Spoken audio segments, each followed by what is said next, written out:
ಅವನು ಇಡೀ ಕರ್ನಾಟಕನ ಹಾಳು ಮಾಡಿ ಮೋಸ ಮಾಡಿದ್ದಾನಂತೆ. ಅಂಥವ್ರ ಮುಂದೆ ಬರಬೇಕು. ಈ ಕಡೆ ಕಾರ್ತಿಕ್ ಹತ್ರ ಸ್ವಲ್ಪ ದಿನ ಇದ್ರು, ಈ ಕಡೆ ವಿನಯ್ ಜೊತೆ ಸ್ವಲ್ಪ ದಿನ ಇದ್ರು.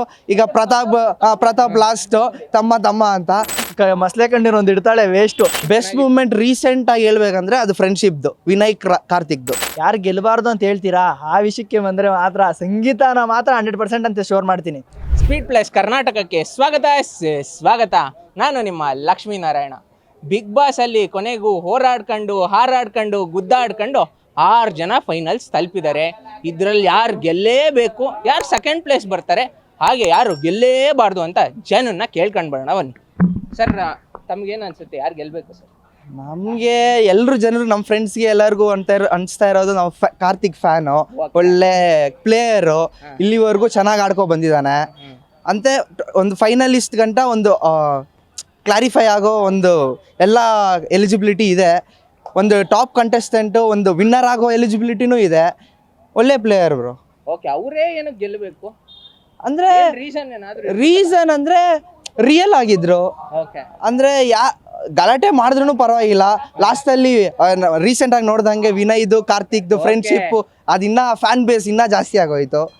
ಚೆನ್ನಾಗಿದೆ ಬ್ರೋ, ಅವ್ರ ಕ್ಯಾರೆಕ್ಟ್ರು ಹಂಗೆ ಇದೆ, ಚೆನ್ನಾಗಿದೆ. ನೀವು ಆ ಮೂಮೆಂಟ್ ಅಲ್ಲಿ ಕಣ್ಣೀರ್ ಏನಾದ್ರು ಹಾಕಿದ್ರಾ? ಅಷ್ಟೆಲ್ಲ ಇಲ್ಲ, ಒಂದು ಎಮೋಷನ್ ಅಷ್ಟೇ. ಒಂದು ಫ್ರೆಂಡ್ಶಿಪ್ಗೆ ಒಂದು ವ್ಯಾಲ್ಯೂ ಕೊಟ್ಟದಂಗೆ ಆಯ್ತು ಅವರಿಬ್ಬರದು. ಕೊನೆಗೆ ಸುದೀಪ್ ಸರ್ ಇಬ್ರು ಕೈ ಹಿಡ್ಕೊಂಡಿರ್ತಾರಲ್ವಾ, ಸೆಕೆಂಡ್ ಪ್ಲೇಸ್ ಬರೋರು ಯಾರಾಗಿರೋದು? ಸೆಕೆಂಡು ಕೊಟ್ಟರೆ ಡ್ರೋನ್ ಪ್ರತಾಪ್ ಕೊಡ್ಬೇಕು ಬ್ರೋ. ಆದರೆ ಯಾಕಂದರೆ ಒಂದು ಹೆವಿ ಕಷ್ಟ, ಅಂದರೆ ಅವ್ರು ಎಷ್ಟೋ ಫ್ರಾಡ್ ಮಾಡಿರ್ಬೋದು, ಏನೇ ಮಾಡಿರ್ಬೋದು, ಬಟ್ ರಿಯಲ್ ಆಗಿದ್ದಾರೆ ಅಂತ ಒಂದು ಅಭಿಪ್ರಾಯ. ಏನು ಸಿಂಪತಿ ಅವೆಲ್ಲ ಸೈಡ್ ಬಿಟ್ಟಾಕಿದ್ರೆ, ಅಂದರೆ ಅವರು ಗೇಮ್ ಪರಾನು ಅಕಸ್ಮಾತ್ ಅವ್ರ ಆಟ ಪರ ಏನೇ ಆಗಿರ್ಲಿನೋ ಒಂದು ರೇಂಜ್ಗೆ ಓಕೆ ಬ್ರೋ. ಒಂದು ಸೆಕೆಂಡ್ ಥರ್ಡ್ ಕಂಟೆಸ್ಟೆಂಟ್ಗೆ ಒಂದು ಎಲಿಜಿಬಿಲಿಟಿ ಅನ್ನೋದು ಇದೆ ಪ್ರತಾಪ್ಗೆ. ಓಕೆ, ಈ ಪುಣ್ಯಾತ್ಮ ಗೆಲ್ಲೇಬಾರ್ದು ಅಂದ್ರೆ ಯಾರು? ಗೆಲ್ಲೇಬಾರ್ದು ಅನ್ನೋರು ಯಾರು ಇಲ್ಲ, ಎಲ್ರು ಗೆಲ್ಲಲ್ಲ ಅನ್ನೋದು ಒಂದು ರೇಂಜ್ಗೆ ಸಂಗೀತ ಬ್ರೋ. ಏನಕ್ಕೆ? ಏನಂದ್ರೆ ಸ್ವಲ್ಪ ಇರಿಟೇಷನು, ವೈಲೆನ್ಸ್ ಜಾಸ್ತಿ. ಅಂದ್ರೆ ಓಕೆ ಅವ್ರೂ ಬರ್ಬೋದು, ಆದರೆ ಅಷ್ಟು ಈ ಕಡೆ ಕಾರ್ತಿಕ್ ಹತ್ರ ಸ್ವಲ್ಪ ದಿನ ಇದ್ರು, ಈ ಕಡೆ ವಿನಯ್ ಜೊತೆ ಸ್ವಲ್ಪ ದಿನ ಇದ್ರು. ಈಗ ಪ್ರತಾಪ್ ಲಾಸ್ಟ್ ತಮ್ಮ ಅಂತ. ಈಗ ಅವರು ಅಷ್ಟೇ. ಈ ಕಡೆ ಆ ಕಡೆ ಆಟ ಆಡೋ ಬದಲು ಒಂದೇ ಗುರಿ ನೋಡ್ಬೋದಲ್ಲ. ಈ ಕಡೆ ಸ್ವಲ್ಪ ದಿನ ಇದ್ದು, ಈ ಕಡೆ ಅಲ್ಲಿದ್ದು, ಯಾಕೆ ಅಂತ. ಓಕೆ, ಕೊನೆಗೆ ಬಿಗ್ ಬಾಸ್ ಅಲ್ಲಿ ನಿಮ್ ಬೆಸ್ಟ್ ಮೂಮೆಂಟ್ ಯಾವುದು? ಈ ಮೂಮೆಂಟ್ ಬೆಸ್ಟ್ ಮೂಮೆಂಟ್ ರೀಸೆಂಟ್ ಆಗಿ ಹೇಳ್ಬೇಕಂದ್ರೆ ಅದು ಫ್ರೆಂಡ್ಶಿಪ್ದು, ವಿನಯ್ ಕಾರ್ತಿಕ್ದು friendship awesome moment. Big boss ಹೊರತವ್ರು ಸಂತೋಷ್ ಗೆಲ್ಲಬೇಕು. ಯಾಕಂದರೆ ಅವರು ರೈತರಿಗೆಲ್ಲ ಹೆಲ್ಪ್ ಮಾಡ್ತೀನಿ ಅಂತ ಹೇಳವ್ರೆ. ಒಳಗೆ ಕೂಡ ಅವರು ಇದು ಏನದು ರೇಸ್ ಮಾಡ್ತೀನಿ, ಈಚೆ ಅದು ದುಡ್ಡು ಬಂದಿದ್ದೆಲ್ಲ ರೇಸ್ಗೆ ಇಕ್ತೀನಿ, ಕಾಸೆಲ್ಲ ನಾನು ₹1 ಎತ್ಕೊಳಲ್ಲ ಅಂತ ಹೇಳಿದ್ದಾರೆ. ಅದಕ್ಕೆ ಅವ್ರು ಗೆಲ್ಲಬೇಕು. ರೈತರಿಗೆಲ್ಲ ಸಪೋರ್ಟ್ ಇರುತ್ತೆ ಅವ್ರು ಗೆದ್ದರೆ. ರನ್ನರ್ ಅಪ್ ಕಾರ್ತಿಕ್ ಆಗಬೇಕು. ಯಾಕಂದರೆ ಕಾರ್ತಿಕ್ ಗೇಮ್ ಎಲ್ಲ ಚೆನ್ನಾಗಿ ಆಡಿದ್ದಾನೆ, ಮತ್ತು ಅವನು ತುಂಬ ಒಳ್ಳೆಯವನು.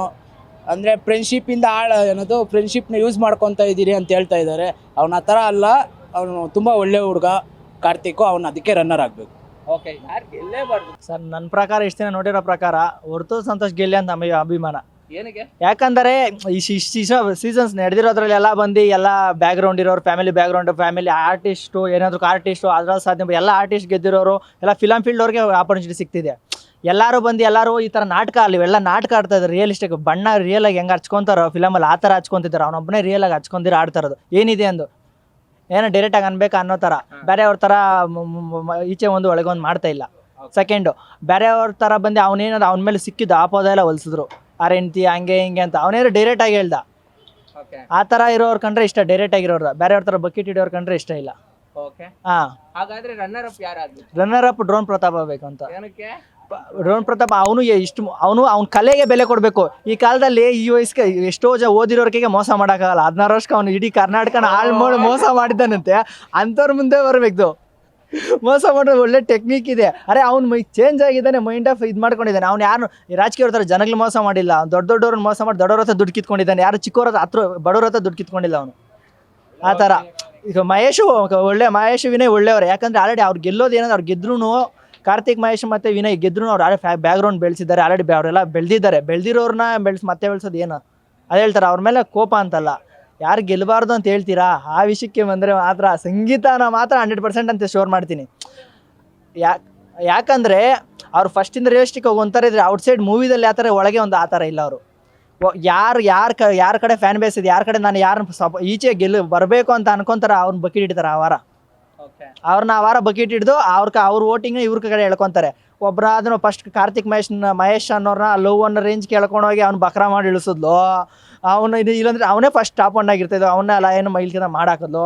ಆಮೇಲೆ 2 ದಿನ ಫ್ರೆಂಡ್ಶಿಪ್ ವಿನಯ್ ಫಸ್ಟಿಂದಾನೆ ಸೀರಿಯಲಿಂದಾನೆ ಆಲ್ರೆಡಿ ಅವಾಗಿಂದಾನೆ ಎಲ್ಲ ಕಥೆಗ್ಲು ಸುಮ್ಮನೆ ಮಾತು ಮಸ್ಲೆ ಕಣ್ಣೀರು ಅಂತ ಮಸ್ಲೆ ಕಣ್ಣೀರು ಒಂದು ಇಡ್ತಾಳೆ ವೇಸ್ಟು. ಇವಾಗ ಪ್ರತಾಪ್ ನಾಳೆ ಮಾಡಿದ್ಲು. ಪ್ರತಾಪ್ ನಂಬರ್ 1 ಬರಬೇಕಾಗಿದೆ, ಅವ್ನು ನಾಳೆ ಕಾರಣ ಸಂಗೀತ. ಓಪನ್ ಆಗಿ ಹೇಳ್ತೀನಿ, ಎಲ್ಲರೂ ಬಗೆ ಹಿಡ್ಕೊಂಡು ಇಬ್ಬರು ನಾಳೆ ಮಾಡೋಣ ಅಂತ ಹೆಣ್ಮಕ್ಳಿದ್ರೆ ಮುಗೀತು. ಓಕೆ, ಈ ಸೀಸನ್ ಬಿಗ್ ಬಾಸ್ ಅಲ್ಲಿ ನಿಮ್ಗೆ ಏನು ಇಷ್ಟ ಆಯ್ತು? ಒಂದು ವಿಷಯ ಏನು ಇಷ್ಟ ಆಯಿತು ಅಂದರೆ ಮೂಮೆಂಟು ಮೋಸ್ಟ್ಲಿ ಹೇಳ್ದಂಗೆ ಫ್ರೆಂಡ್ಶಿಪ್ಪೇ ಬ್ರೋ. ಫ್ರೆಂಡ್ಶಿಪ್ಗೆ ಅವ್ರು ಎಷ್ಟೇ ಜಗಳ ಆಡಿದ್ರು ಮತ್ತೆ ಓಲ್ಡನ್ ಡೇಸ್ ನೆನೆಸ್ಕೊಂಡು ಅವ್ರು ಹಾಕಿರೋ ಒಂದು ಅದೇನು ಹೇಳ್ತಾರಲ್ಲ, ಒಂದಿನ ನಾಯಿಗೆ ಊಟ ಹಾಕಿರೋ ಅದು ಹೆಂಗೆ ನೆನೆಸ್ಕೊಳ್ಳುತ್ತೆ ಅಂತ, ಆ ಥರ ಅವ್ರು ಒಂದಿನ ಯಾವ ಊಟ ಹಾಕಿ ಸಹಾಯ ಮಾಡ್ರೆ ನೆನೆಸ್ಕೊಂಡು ಒಂದಾದ್ರಲ್ಲ, ಅದು ಫ್ರೆಂಡ್ಶಿಪ್ಪಲ್ಲಿ ಜಗಳ ಬರೋದು ಕಾಮನ್. 100 ಜಗಳ ಬರುತ್ತೆ, ಎಲ್ಲ ಬರ್ತೈತೆ. ಅದೇನಿದ್ರೆ ಡೈರೆಕ್ಟಾಗಿ ಮಾತಾಡ್ಕೊಂಡು ಕ್ಲಾರಿಫಿಕೇಶನ್ ತಗೋತಾರಲ್ಲ, ಥರ್ಡ್ ವ್ಯಕ್ತಿ ಬರ್ದಿರಾ ಫ್ರೆಂಡ್ಶಿಪ್ ಹಾಳಾಗೋದು ಹುಡುಗಿಂದ, ಅವ್ರ ಫ್ರೆಂಡ್ಶಿಪ್ ಹಾಳಾಗೋದು ಅವಳಿಂದಾನೆ, ಸಂಗೀತದಿಂದ. ಅದೇ ಬ್ರೋ. Beat Plus Karnataka.